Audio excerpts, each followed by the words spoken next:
Hello friend नमस्कार जय जगन्नाथ मु अनिता स्वागत करछे सुनतांता किचन को आज गोटे सुंदर रेसिपी बनैबा नाउ डंकर गोटे रेसिपी बनैबा ओडिया विलेज रेसिपी गाँ मानक बनाते बहुत बढ़िया लगे आ बहुत प्रोटीन भी खायापाई देह पाई। तो यहाँ आम नाउ को जमी आम बोईतालु डंक जमी रायता करती से भाया ही बनैबा आ बहुत सुंदर लगे। आपण मैंने बिलीव करेंगे एत सुंदर लगे मु भी फास्ट टाइम खाइली कहीं मुझे शुणी किंतु केबे खाइनी। तो प्रथम एमती देखूँ ए आम पकेबा नाउ डंक को मुझे छुन छुन कर काटी नहीं से आलू सारू बैगण तो ताकू पकईकि आम संतुलिया। प्रथम मु कढ़ई बसैक तेल देली आपको चुली रे बनैनी बोली बहुत बढ़िया टेस्ट लगिला। तेल दे सारा पर पंचफुटण देवा पंचफुटण पकई सारापर आम सबू नाउ डंक हरिया जो काटिक रखिले ताकू पकेबा ताकू पकई मिनिमम 15 ରୁ 20 मिनट या भल भाव संतुलिबा जेमती आम डिटो रांधती बोईतालु डंक तरकारी तो सही टाइप रो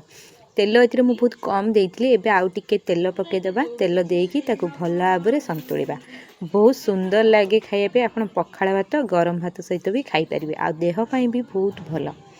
तापर एथिरे देखंतु टिके संतुली हो गलानी सेतिरा आमे मसला पकईया मसला मु एथिरे नेछि सोरिष जीरा कंचा लंका 2टा नेछि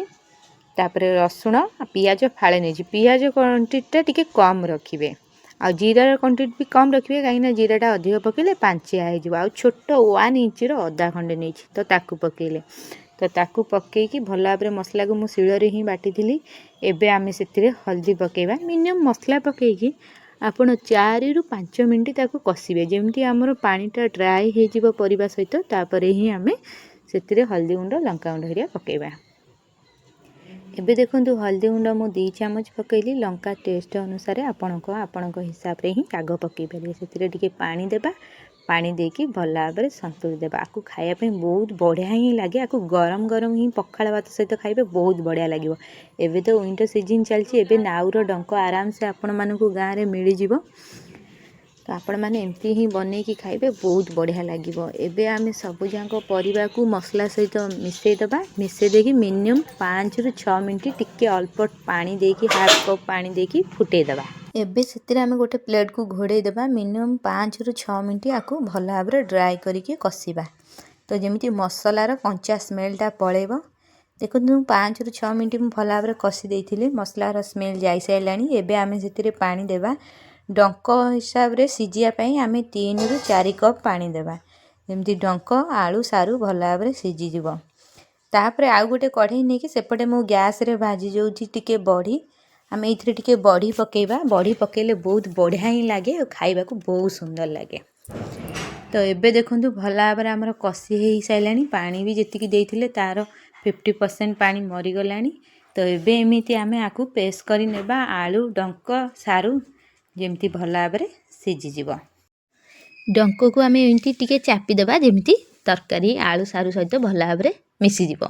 तापर आमे जो भाजिकी रखिथिले बड़ी तो ताकू पकेया बड़ी एथिरे मु गोटे कप नेछि बड़ी पकई देले यार तरकारी रो फ्लेवरटा बहुत बढ़िया आसे जेमती आमे किछि रायता रे बड़ी पकांती तो सेही टाइप रो एई रेसिपीटी मते भाउजो कहिथिले एमती ही बनिया पई ताकर भारी इच्छा थिला खाइया पई नाउ डंक तरकारी तो मते कहिथिले से जेउ टाइप रो ही कहउचंती मु सेही टाइप रो ही बनेछि भाबुची आपण मानकु बहुत बढ़िया ही लागिवो आशा करछि आगे आपण मानकु बहुत बढ़िया लागिवो काहेकि ना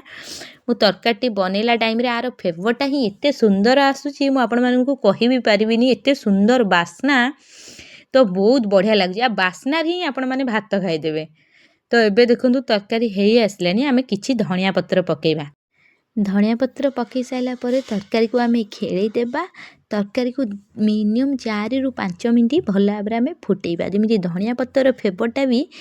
आमर नाउ डंक सहित मिसी जिवो आ बहुत बढ़िया ही लागिवो खाइया पई।